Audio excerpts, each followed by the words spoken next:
नाम है वर्ण अक्षर विचार, कि हम किस तरीके से अक्षरों का उच्चारण करते हैं।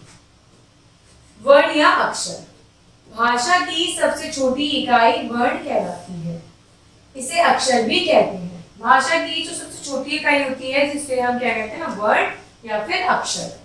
इनके हम टुकड़े नहीं कर सकते क्योंकि ऑलरेडी बहुत छोटी होती है। हिंदी में 47 वर्ण बताए गए हैं। वर्णों की सहायता से शब्दों का निर्माण किया जाता है, जैसे ए, ई, उ और आदि। वर्ण की परिभाषा पढ़ते हैं। वह छोटी से छोटी ध्वनि जिसके टुकड़े ना किए जा सके वर्ण कहलाती है। अक्षर का उच्चारित रूप ही वर्ण कहलाता है। वर्णमाला वर्णों के समूह को वर्णमाला कहा जाता है।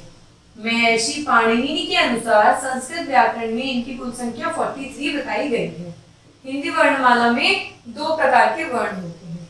पहला होता है स्वर, दूसरा होता है व्यंजन। ये तो आप इंग्लिश में भी पढ़ते हैं बेटा। स्वर किसे कहते हैं?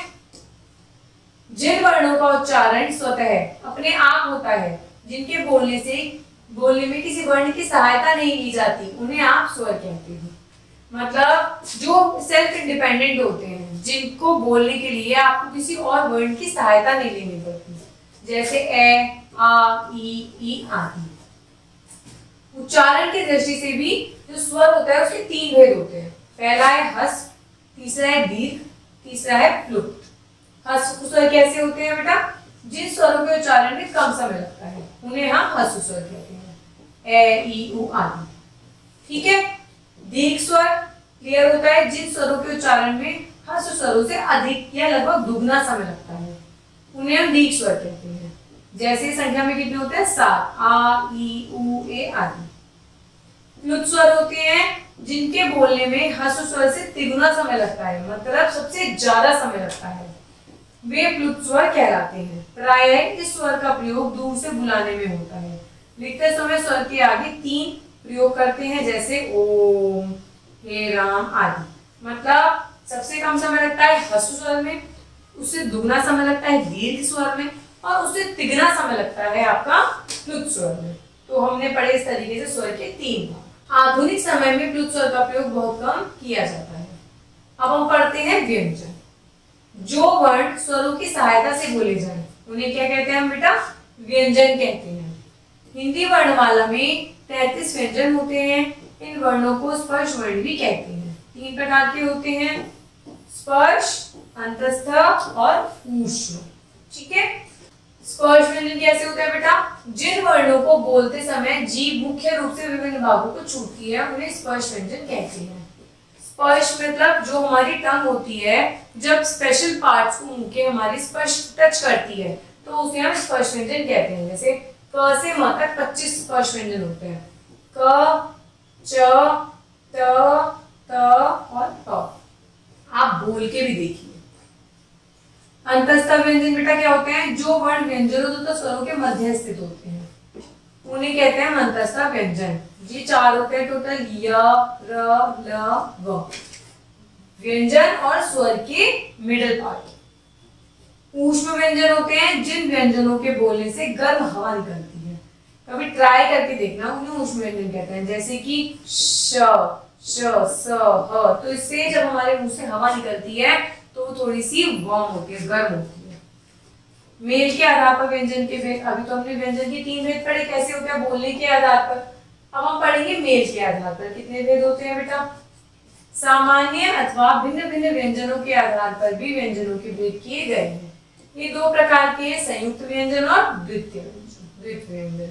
संयुक्त व्यंजन 2 अलग अलग व्यंजनों के संयोग से जब बनता है, नाम से ही क्लियर है। संयुक्त 2 अलग अलग व्यंजनों के मेल से जो व्यंजन बनता है उसे हम संयुक्त व्यंजन कहते हैं। जैसे ये श बना है तो श और र से बना है, श बना है अ और श से बना है, य बना है तो ज और अ से बना है।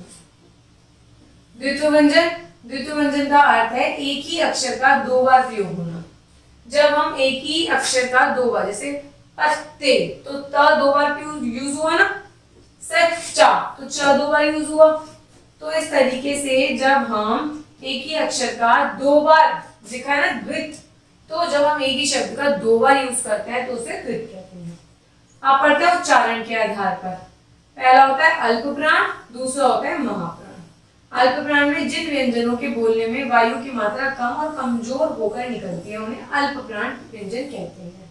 और महाप्राण जिन व्यंजनों के बोलने पे वायु की मात्रा अधिक और तेज वेग से बाहर निकलती है उसे हम महाप्राण व्यंजन कहते हैं। आप देख पा रहे हैं कि व्यंजनों के भी कितने अलग अलग भेद होते हैं, अलग अलग तरीके से हम शब्दों को बोलते हैं।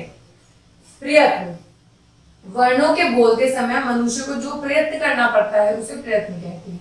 अब प्रयत्न के भी दो प्रकार होते हैं, आभ्यंतर प्रयत्न और बाह्य प्रयत्न। आभ्यंतर मतलब वर्णों को बोलने से पहले जो भीतर प्रयत्न करना पड़ता है, जो हमें अंदर फोर्स लगाना पड़ता है, तो उसे हम कहते हैं आभ्यंतर प्रयत्न। जैसे कि स्पष्ट, इष्ट, विवृत।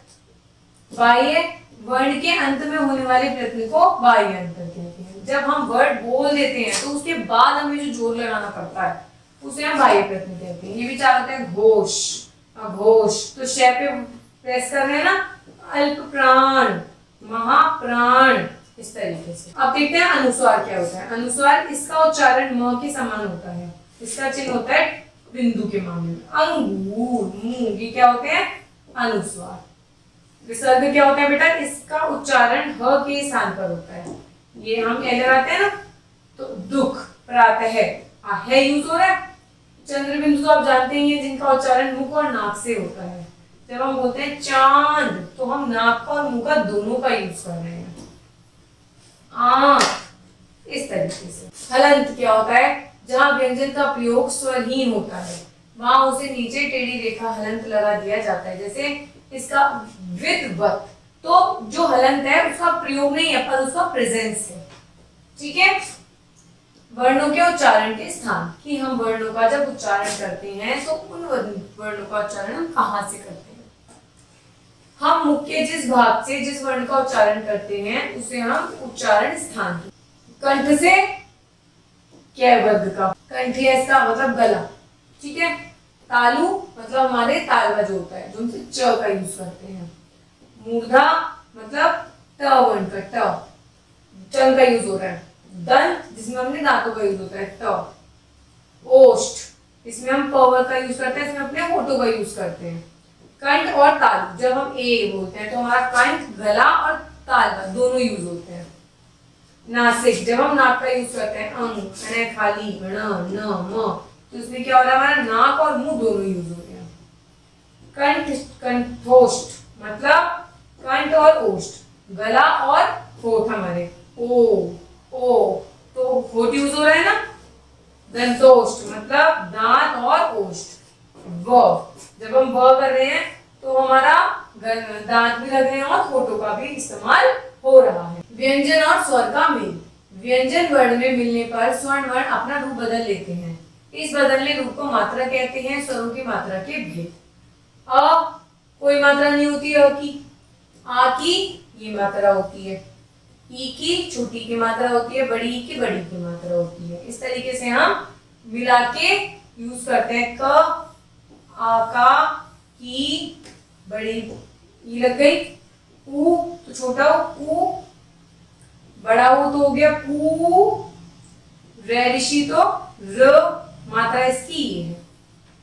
ए एक मात्रा के, और आई तो दो मात्रा कई। ओ एक मात्रा को, औ तो दो मात्रा क्या लग गई, कऊ। अंग तो अंग की बिंदी लग गई क, कह, अह मतलब कह, और चंद्र बिंदु आ गया आपका। तो इस तरीके से व्यंजन और स्वर का मेल करके संयुक्त रूप से ये वर्ण बनते हैं। तो इस पाठ में बच्चों ने क्या सीखा कि स्वर क्या होते हैं, व्यंजन क्या होते हैं, किस तरीके से हम इनका प्रयोग करते हैं, और बोलते समय हमारे मुंह के मुख्य भागों में से कहाँ कहाँ किस चीज का कौन से वर्ण व्यंजन को बोलने में इस्तेमाल होता है। Thank you.